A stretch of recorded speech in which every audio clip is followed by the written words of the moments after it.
s'mores to another great episode of Beyond the Campfire. If you are new to this, this is my co-host Will the Cowboy. I am Steven the Indian. So if you like listening to a cowboy and Indian talk about ghosts, conspiracy theories, cryptids, and whatnot, we're the podcast for you. So, um, yeah, we got another fun topic. But before we get into it, if you want to connect with us, if this is your first time listening, you can follow us on TikTok, Twitter, I guess it's now called X, and Instagram at Beyond Campfire Podcast or at Beyond Campfire. And yeah, you can connect with us there. So, Will, the cowboy. What you got for us today? Well, today we're going to be taking a look at a well-known phenomenon. A lot of people probably know about this. It would have been great if we filmed this at 3:00 in the morning, but that's okay. I think we'll still be spooked. We wanted to. We wanted to. I want to go and tell you guys that this episode, we were going to actually try to film it. We had a barn in mind. We just couldn't get everything working right, but we were going to film this episode and live, but couldn't get to it. So today we're talking about. We'll have some barn episodes very soon. Yes. So today we're talking about the Black-Eyed Children. Do you know anything about the Black-Eyed Children before we start, Steve?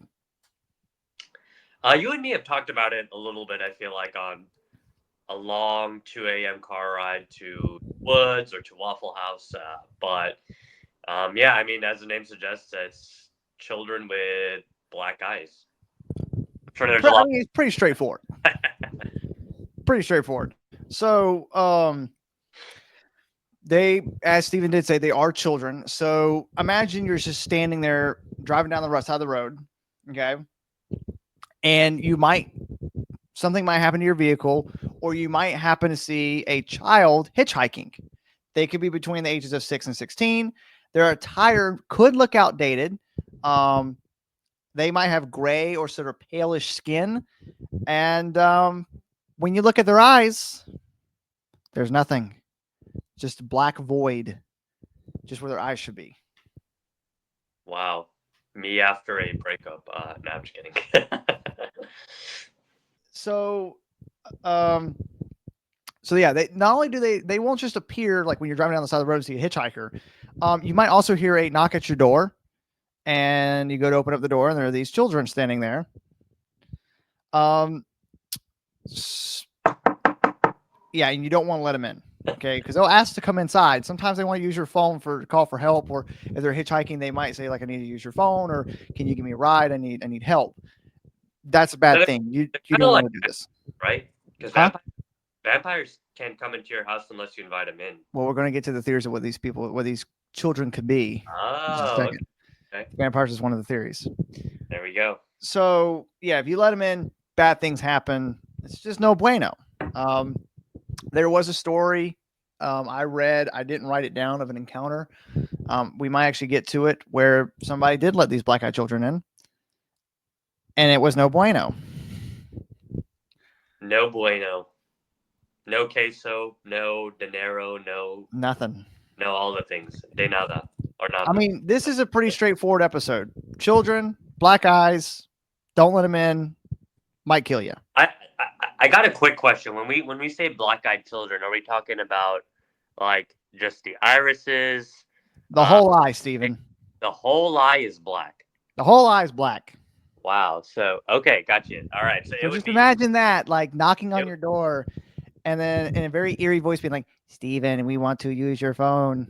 Okay, fair enough. Because I have dark brown eyes, and it's like, if the sun is hidden a certain way or not hitting a certain way, my eyes might look black. But yeah, my whole eye is not going to look black. So fair enough. All right, I'm glad we're tracking on that. So black-eyed children. Now there have been many people coming out with stories about encountering them for decades prior to the first true encounter we have. So the first published story of black-eyed children came out in 1996, and it was a Texas reporter by the name of Brian Bethel.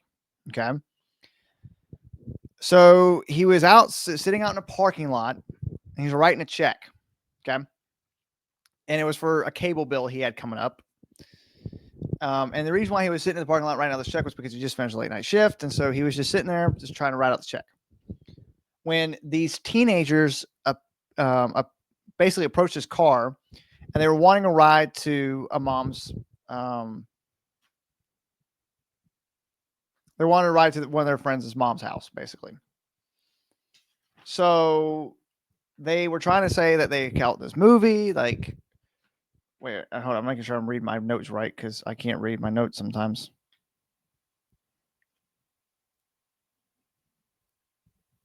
Yeah, so they were saying that they were like trying to catch a ride either to somebody's mom's house or they were trying to catch a ride to a movie. The problem was that the movie that they wanted to go see, or hold up, I'm backtracking. So they wanted to ride to mom's house. They said they had just gotten out of this movie that they had just seen. Well, the show times for that movie, the movie had already started 45 minutes ago.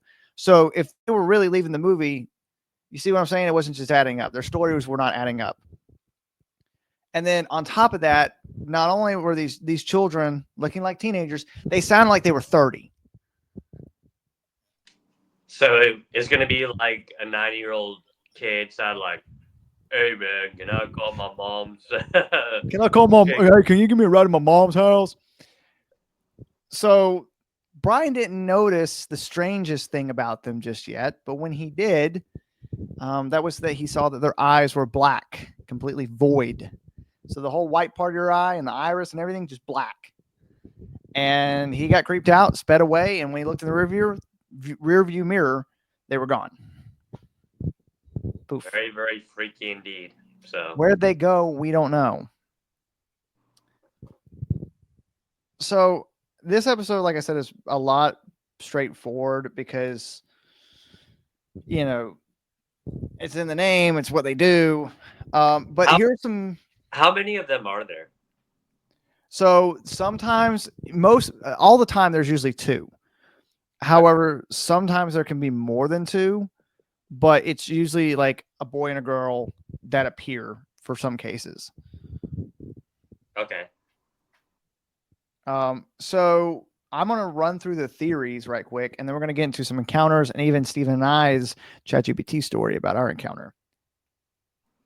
I like it. I like it a lot. So some of the theories about the black-eyed children is that they could be demons or another type of evil entity.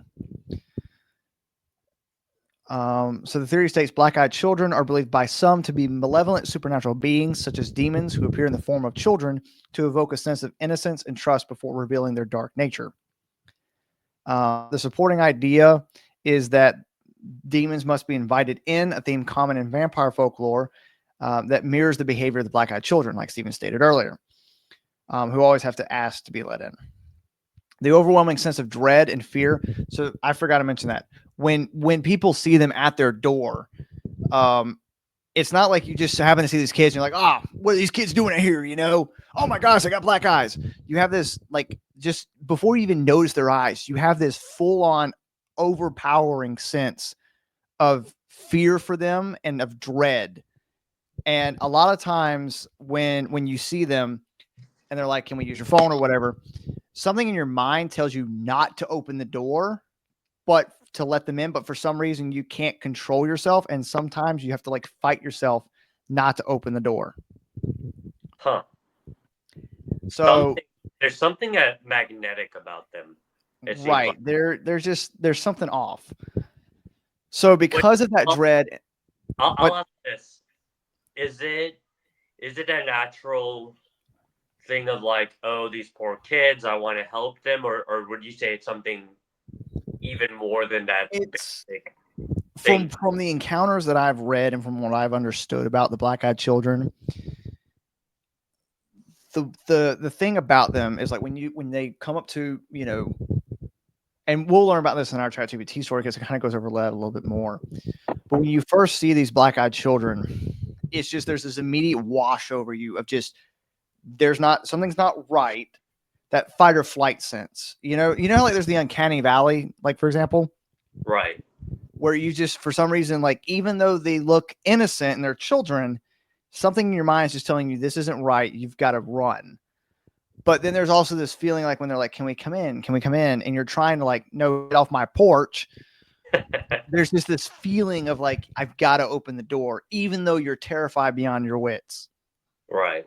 So that's why they're definitely like I said, there's some type of being we don't know, but that's why like I said, the first theory is that they're demons, and that because of that overwhelming sense of dread and fear is thought to be a manifestation of their sinister nature into people's minds as well. Black eyes could be a symbol of possession or evil with a lack of celerity, suggesting they are not human.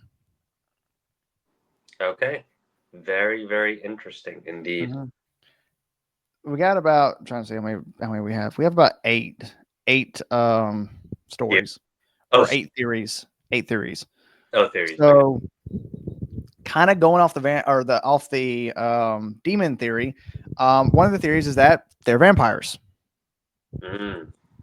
Some believe that, Expecting earlier. yes, kind of going off what you said earlier. Yeah.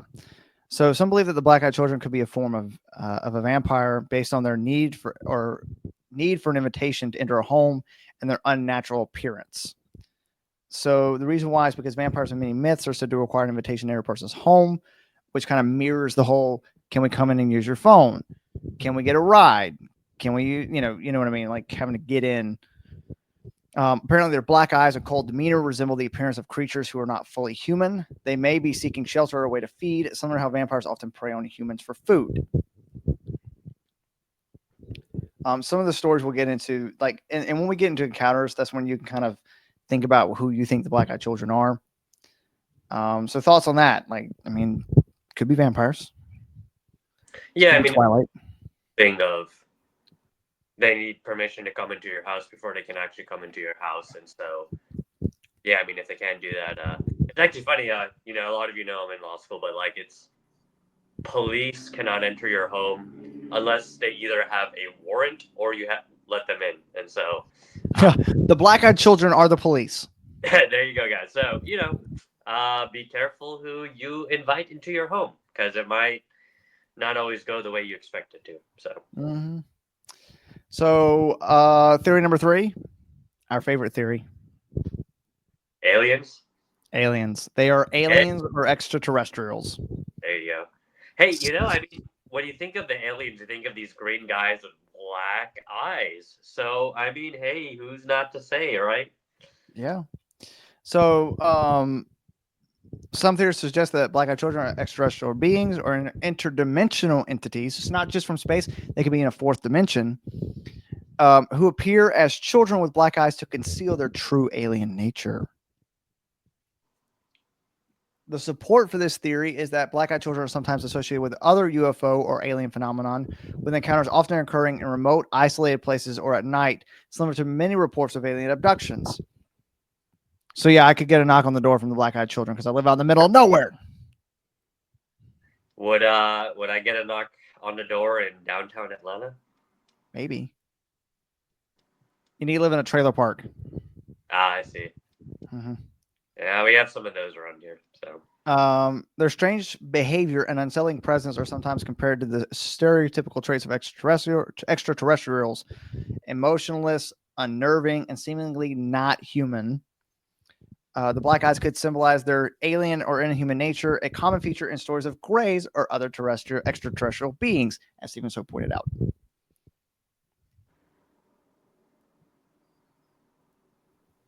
Any thoughts? They're going. Had some thoughts.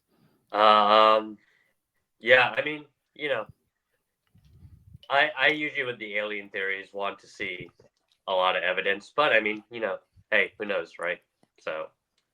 Now, this next one might not be the most fun theory. That's that people think it could be a psychological phenomenon like sleep paralysis or like a random hallucination. Some believe that the black-eyed children encounters might be the result of psychological factors such as sleep paralysis, hallucinations, or collective delusions. The reason why people believe this is because sleep paralysis often involves vivid hallucinations or frightening entities, sometimes described as children or shadowy figures, which could be interpreted as black-eyed children. The overwhelming fear experienced during these encounters might be an intense psychological reaction to the fear of the unknown, leading to the creation of a collective mythos. Anxiety, stress, or other mental health issues might cause individuals to misinterpret ordinary events as paranormal occurrences. My only thing with that, because usually I try to go with the more logical explanation, but I actually really don't because not everybody experiences the same things in their sleep and Yeah. dreams. But like even if they were, it seems like the experiences people had, they were very clearly awake. It wasn't like they were sleeping or trying to. Maybe in some of the cases they're trying to sleep. I know you're going to read some of them in Mhm. a second, but yeah, surprisingly enough, I actually really don't like that theory. Did you know I've actually experienced sleep paralysis? Have you? Hmm. What's it like? I've never had it. So I actually saw something in my sleep paralysis. Okay. Um, and I'll never forget it. It's probably like I was between the ages of 10 and 13. And so my brother and I, like, so we shared a bedroom when we lived um, in the house before the one my parents live in now. Me and my brother actually shared a bedroom. And so, of course, our beds kind of changed, but because the room was equal on both sides, like I had one half of the room, he had the other half. And so at the time, our beds were actually facing each other. So, or like, I don't say like facing each other, but like my footboard was facing his footboard and so forth.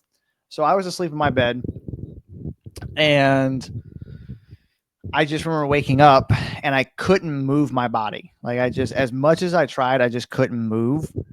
And it terrified the hell out of me. Yeah. And this figure in white appeared at the foot of my bed. And it started like, it looked like almost like a bride, like, like with the whole veil and stuff. Okay. And it was so like I slept on the right side of the bed and it started walking up that side of my bed towards me.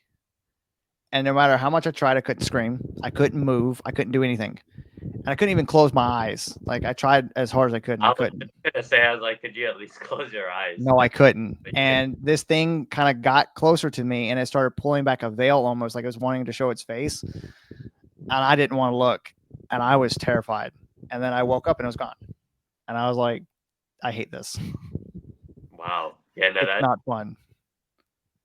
I've heard the scientific explanations for sleep paralysis because I've heard some people like when they when they try to sleep on their back instead of on their side.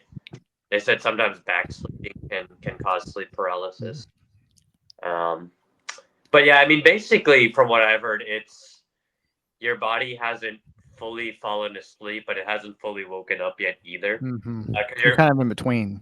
Yeah, because what your brain does is when you sleep, it paralyzes yourself so that you can't act out your dreams. But when you're halfway between being awake and being asleep, well, your brain might have already paralyzed your body, but you're still actually kind of awake. Yeah. Um, but then also your mind is still somewhat in a dream state, which is why it might see figures or weird stuff. Mm-hmm. Uh, Now, some people are just like, bruh, it's demons. Scientists can say whatever they want, but Yeah. it's demonic activity. We should I, I don't know. I haven't experienced it, but I think we should do an episode one day on sleep paralysis. that might be cool because my mom's experienced it and my dad has had it too. That Have they like seen the figures or they just had the Yeah, they've seen some stuff. Now, I gave the scientific explanation, but they're just like, nah, that's just science trying to explain away demons. So they believe it's demons, but I um, don't know what it was because I tried to like look it up and there are certain figures that people can see like there's at least a group like there's a range of characters that people can see in their sleep paralysis and what each one can almost mean. Now when I try to look up the one that I saw, I can never really find anything. I remember going to school and telling a friend and he was like, oh, usually like a white figure, it could have been God visiting you or something. And I'm like, well, that seems a little strange. I don't know why he would scare me like that. right. Drink to bro. I'm a bit agnostic on the question, but maybe yeah, maybe we do a sleep paralysis episode one day, and I do some more research on it. So Maybe we could try and see if we can put Steven into sleep paralysis. I. Well, if the TikTok videos are right, all I need to do is sleep on my back instead of sleep on my side. So Yeah, and we'll film and see what happens. there you go. So another theory is that there are ghosts or spirits of the dead. Okay. I think Um, coming up. yeah, this theory states that the black-eyed children are spirits of deceased children who have come back to haunt the living, or ghosts attempting to seek refuge or recognition. The reason why people believe this is because of the pallor of their skin, the unnatural eyes, and the odd behavior could suggest they're a ghost or otherworldly beings trapped between the realms of the living and the dead. Some reports of black-eyed children claim they do not show typical childlike behavior, such as curiosity, playfulness, or emotion, which could imply they are spirits rather than real children. Their appearance and behavior might be linked to the uncanny valley, where something appears human but is not quite right, evoking a feeling of discomfort. So, call back to that. That's another thing I forgot to mention is when you see the black-eyed children, they're very much not like your typical child. Like you imagine like a little like an 8-year-old coming up and asking you, "Can I borrow your phone? I need to call my mom." Yeah. Like they're a little bit nervous. They're a little bit like I just But the black-eyed children, there's no emotion. They're just almost robotic in their response. Yeah. Yeah, that would freak me out because I mean it's kind of like the not deer, right? It's like it looks like a deer, but there's always something weird about it. Like There's just something off. yeah, the feet are backwards or the eyes are too far apart. So with these kids, I could see them. Yeah, a kid just robotically talking to you. That would be weird. That would be really weird. So Okay. So the next one is kind of going back to the alien theory, but it's interdimensional. We're going to talk a little bit more about interdimensional, or they could be time travelers. So black-eyed, why wouldn't they look like normal kids? I don't know. Maybe time travel does something to you, kind of like heroin. I guess I guess so, man. So black-eyed children might be interdimensional beings or time travelers originating from another dimension or a point in the future. So maybe kids are weird in the future, just like that. Think about like the kids today with their skibbity toilet. It's skibbity toilet. It's like a head coming out of a toilet, right? Yeah. So yeah, I mean, pale skin, black eyes. It's like yeah, I was stuffed into a toilet and my head's poking out of it. Yeah, I guess I would look like that too. So the reason why is their lack of empathy, emotion, or typical human characteristics might be attributed to them being from another timeline or dimension, where human behavior and interaction rules are different. The notion that black-eyed children show up in isolated locations at night or during moments of vulnerability suggests they might be studying human behavior or trying to manipulate time and space. The black-eyeds could represent the tears in reality or the artificial eyes of beings who are not fully human, giving them an almost robotic or alien-like appearance. Yeah. Freaky. So, freaky. The seventh theory, and we've got 8, like I said, so this is the second to last one, is that they're psychic vampires or energy drainers. So kind of going back to vampires, except in this sense, they're not like sucking your blood. They're more taking your energy. So vampires with a twist. With a twist. They don't sparkle. Black-eyed children could be entities that feed on the fear, energy, or life force of their victims, similar to the concept of psychic vampires. Many accounts of black-eyed children encounters describe the feeling of dread, fear, and an unease that overcomes witnesses, suggesting they are draining the energy or life force from those around them. Psychic vampires are thought to feed on the emotional or mental energy of their victims, and black-eyed children could fit this description due to the intense fear they provoke. This theory may align with the way black-eyed children are often said to leave people feeling exhausted or disturbed after their encounters.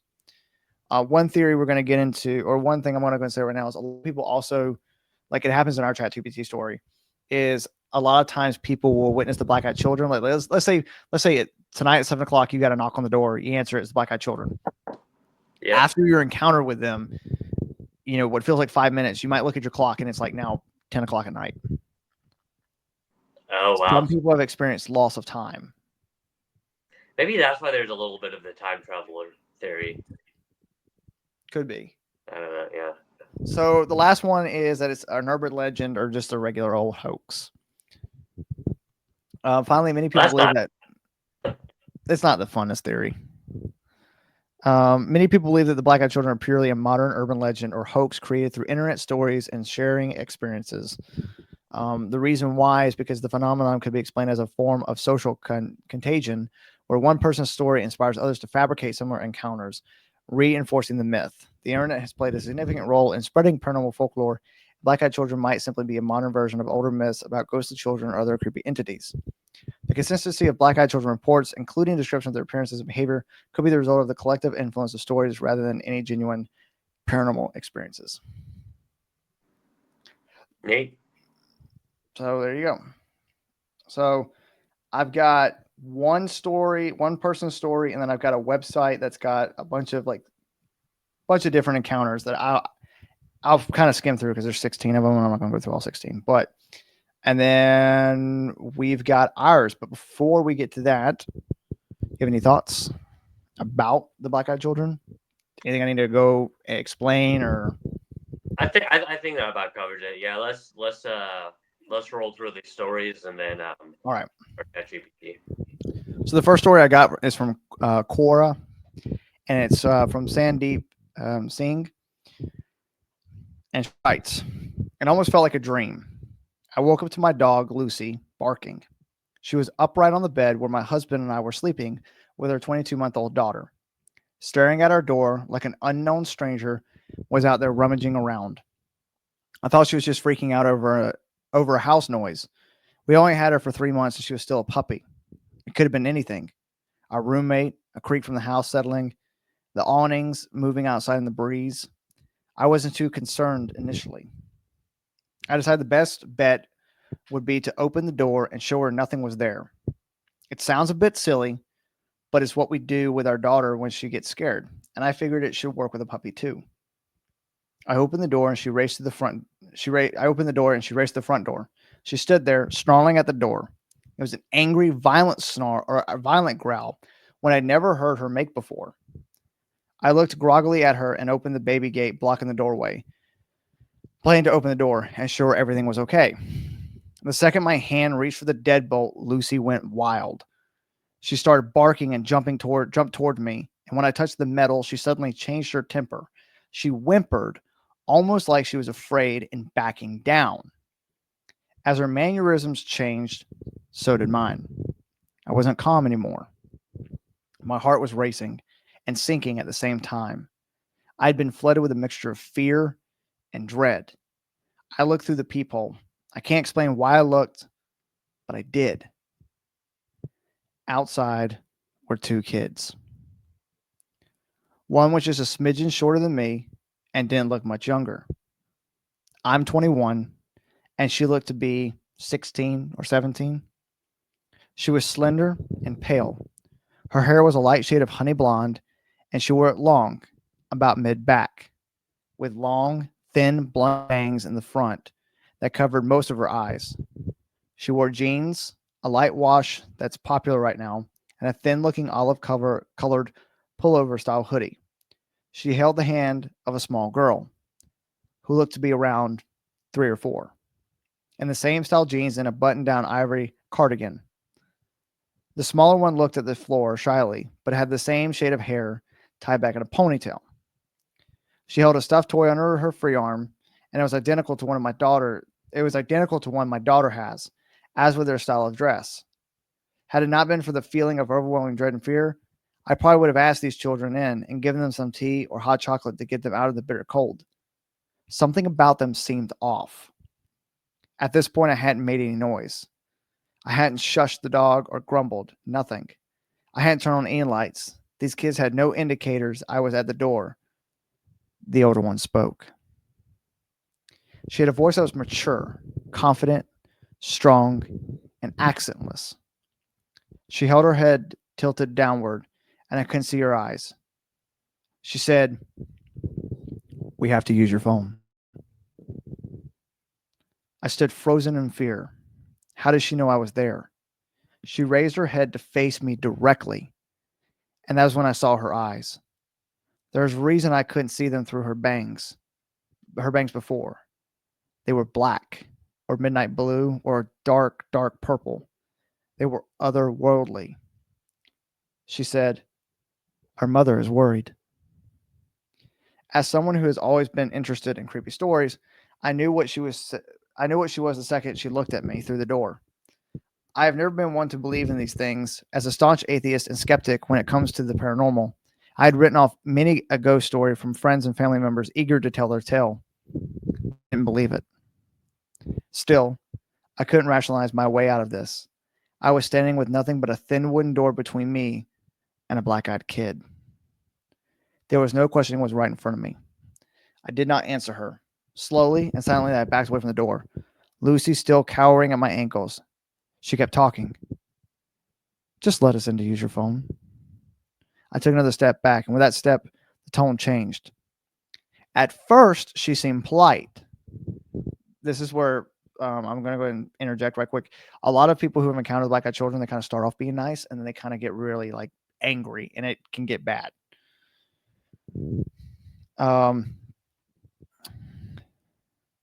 Let's see.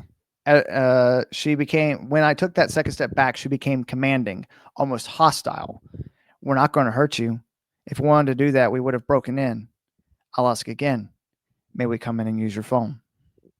Lucy snarled at the door, and I inched backwards, though something inside me seemed to be slowly pulling me back towards the door. It wasn't a physical pulling so much as a subconscious need to go back and let them in. I got to my room, covered up the window, locked the door, and sat there in the dim light of the nightlight. I heard her call me back to the door once more, and then quiet.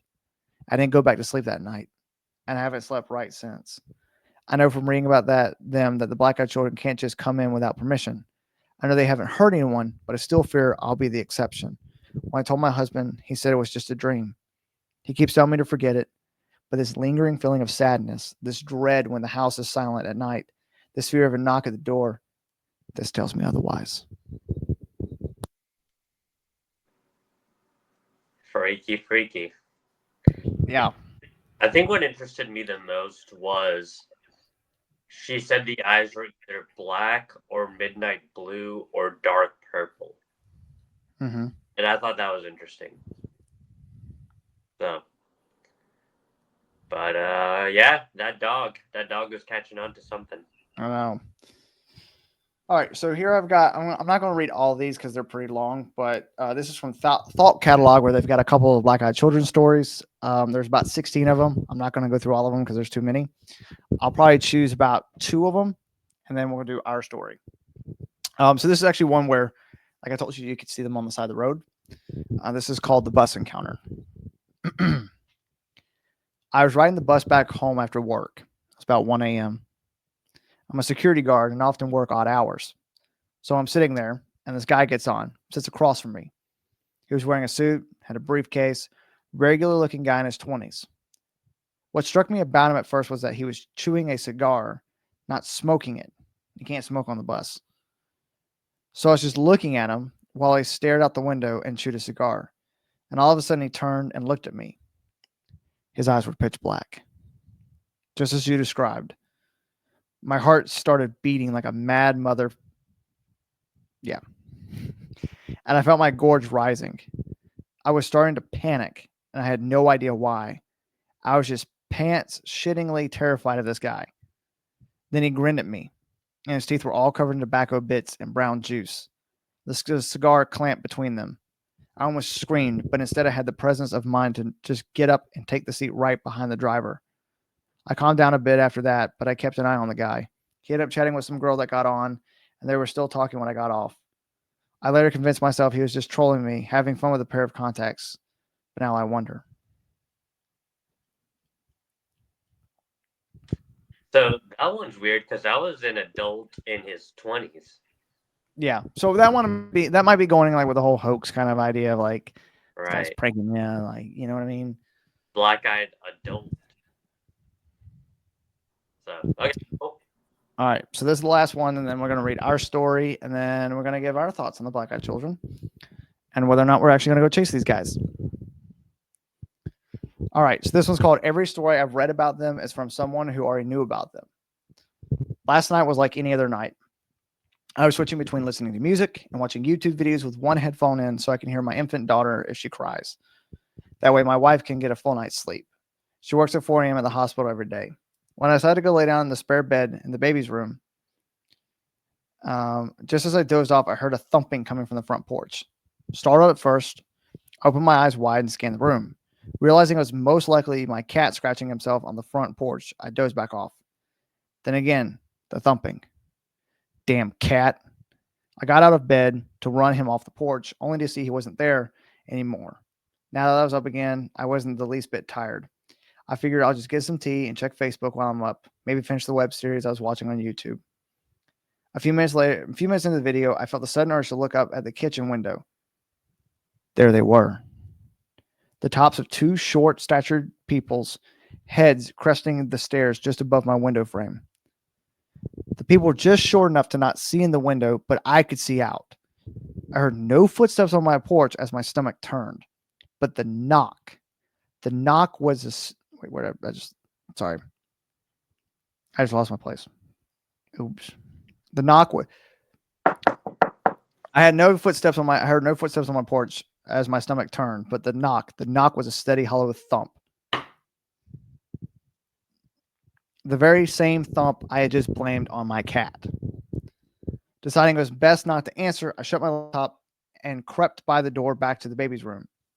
I assumed it was some of the people from the low-income housing across the road from me that were high or hiding from the cops, or maybe looking for my cousin who stays with me often and has many friends over there. The last thing I needed was to try to explain to two stoners that I was trying to sleep even though it was 2 a.m. It wasn't until I got to my daughter's room that the creepiness set in. The thump had moved from the kitchen to the bedroom windows. Both windows.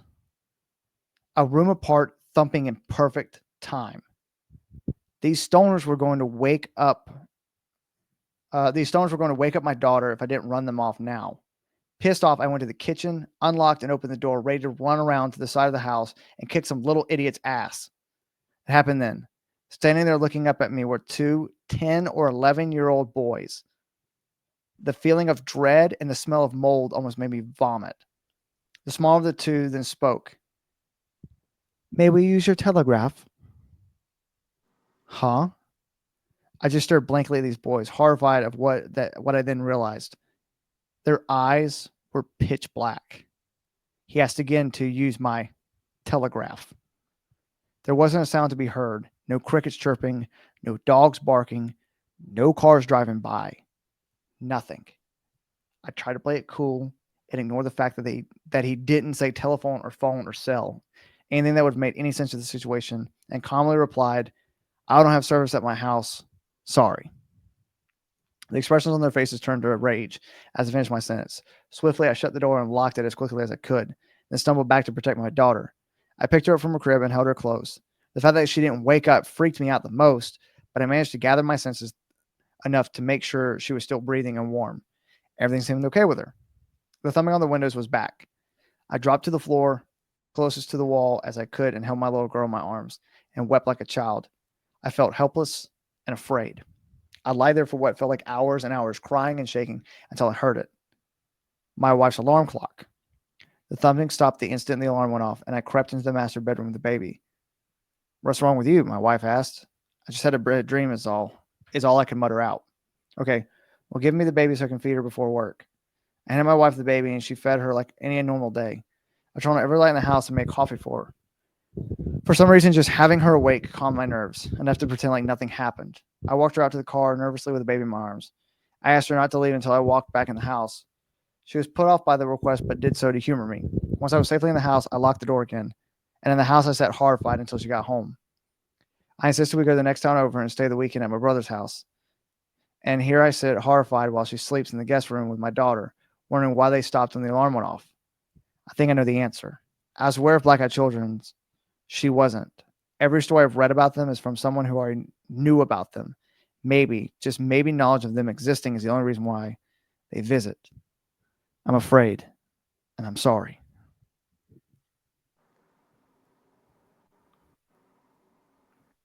I am thinking about how the kids smelled like mold because that was different from the other ones. Yeah. I'm also curious why these ones said telegraph instead of telephone. It could be because, like I said earlier, like they sometimes can wear clothing from like different time periods. And I guess that's where the time travel theory comes into again. But okay, neat. All right, we've got our last story, and then we'll tell you guys what we think about the black-eyed children. And so here we go. Stephen and I encountering the black-eyed children. The rain whispered against the windshield of the van as Will drove down a desolate back road in rural West Virginia. The headlights cut through the darkness, illuminating nothing but an endless stretch of cracked pavement and looming trees on either side. The forest seemed to press in around them, gnarled branches twisting toward the road like skeletal fingers. Stephen sat in the passenger seat, thumbing through his notebook. This area has had over a dozen sightings in the past month, he said, his voice low. People claim to have seen them right on this road. Will sighed, tipping his hat back. And by them, you mean the creepy ghost kids. Stephen nodded. The black-eyed children. He flipped to a page filled with scribbled accounts. The stories are almost always the same. Two kids, pale, dressed strangely, always knocking on windows or doors, asking to be let in. Will kept his eyes on the road, fingers tapping the steering wheel. And if you do let him in? Stephen exhaled. No one knows. People who have say they lost time, got sick, or disappeared. Will scuffed. Uh-huh. And when I hear why exactly? For Beyond the Campfire, Stephen reminded him. We came all this way. Might as well see if there's anything to the legend. Will grumbled, but didn't argue. The rain intensified, a steady drumming on the roof of the van. Then the headlights flickered. Will frowned. Huh. A moment later, the engine sputtered. The van lurched, and the dashboard lights went dark. The vehicle coasted for a few more feet before rolling to a dead stop. Will turned the key. Nothing. Stephen swallowed. That's not good. We'll give the ignition another turn. The engine remained silent. Probably just the battery, Will muttered, grabbing a flashlight. I'll check it. Stephen hesitated. Well, I have a really bad feeling about this. Will sighed. Look, I ain't scared of no ghost kids. He opened the door and stepped out in the rain. The air was thick, heavy, and unnaturally still. No crickets, no wind, just the sound of rain hitting the pavement. Lifting the hood, Will shined his flashlight over the engine. Everything looked normal. No loose wires, no obvious issues. Then he heard it. A soft tap, tap, tap on the passenger window. His stomach clenched. Stephen sat frozen in his seat, staring at something just outside the van. Will turned his head slowly. A child stood at the window, a boy no older than 10. His hoodie was soaked, clinging into his frail frame. His skin was ashen, almost gray, and his face was devoid of any expression. Stephen's hands trembled as he fumbled for his camera, but something deep inside him screamed, "Don't record this." Then a second child stepped out of the darkness, a girl, just as pale, just as lifeless. Will's fingers tightened around the flashlight. Another knock. Sir, the boy said softly, his voice too calm to be measured. Can you help us? Stephen felt cold seeping to his bones. No, he whispered. The girl stepped closer. Please, we need to come inside. Will's heartbeat pounded in his ears. There was something wrong with their voices. No fear, no urgency, just a mechanical, eerie politeness. Another knock. Harder this time. Stephen's voice waved. We can't let you in. The boy's head tilted slightly. Let us in. A wave of nausea rolled through Will's stomach. Every instinct screamed at him to run. Stephen reached for the lock instinctively, then stopped himself. His breath hitched. That's what they want. The girl pressed her face close to the glass, her breathing leaving no fog on the window. Please, we're lost. Will took a step back toward the driver's door. Stephen, he said through clenched teeth, on 3 we're getting the hell out of here. Stephen nodded stiffly, still unable to tear his eyes away from the children. 1, the boy suddenly placed his hand flat against the window. The streetlight above flickered violently. Stephen swore he saw their lips curl into a smile. 2, the girl twitched, not a normal movement, but a sudden, unnatural jerk forward, as if something inside her wasn't moving quite right. Will yanked the door open and dove inside, slamming it shut. He turned the key. The van roared to life as if nothing had happened. Stephen gasped, "Go, go." Will floored the gas pedal. The tires screeched against the wet pavement as they sped down the road. Stephen twisted in his seat, looking back. The children hadn't moved. They still stood in the same place, their empty black eyes following the van. And just before they disappeared in the rain, Stephen swore he saw them smile again. Neither of them spoke until they were miles away, the glow of a gas station finally appearing in the distance. Will exhaled shakily. I don't ever want to see something like that again. Stephen rubbed his arms, still feeling that unnatural chill. Same. As they pulled in the gas station, Stephen reached for his phone to check the time. His hand froze. The clock read 3:47 a.m.